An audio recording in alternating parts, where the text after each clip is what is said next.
So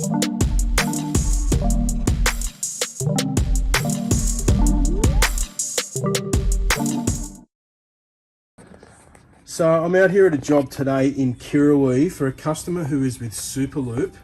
Now, they've been having continuous dropout issues on their fibre to the curb service.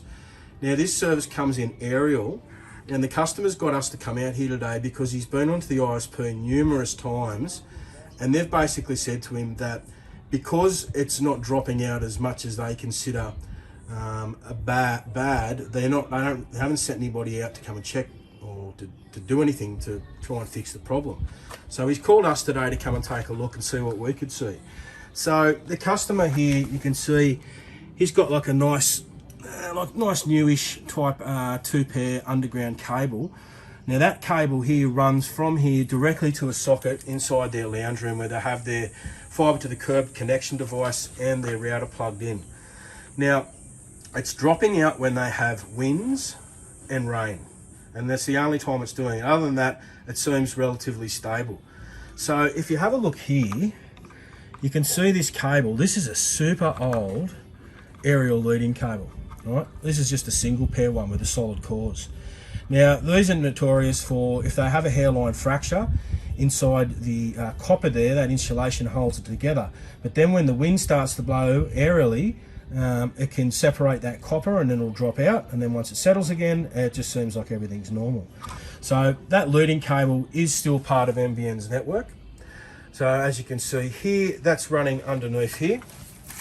Then it shoots up, and then it's going from here over across to the pole over there where they've got the FTTC, the DPU basically.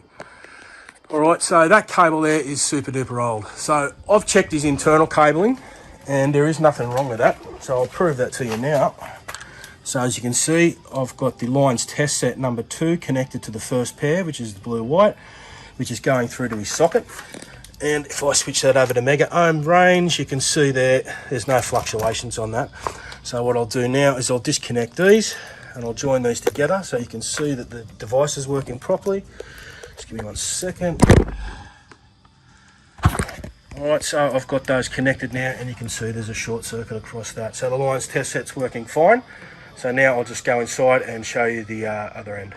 So inside the customer's living room now, and you can see here they've got the socket, and then you can see underneath there, that's that black cable that we just had at the other end. Right, so it's coming directly to here. Now I put an F-set on that outside and trace that back.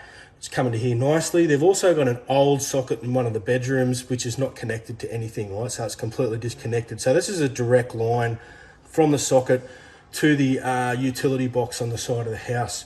So there's nothing wrong with the internal cabling. So this is 100% a network issue. So realistically, Superloop, you're going to need to get an NBN contractor to come out and test the lead-in cable.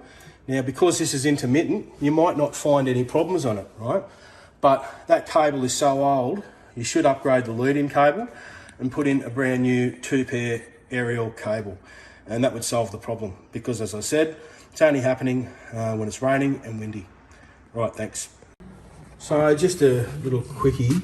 So I've connected everything back up for this customer, and you can see here the sync light has come on. It's been on for a while now. It's gone solid, which means it's talking to the DPU, so it's communicating. But you can see the DSL light still hasn't come on yet.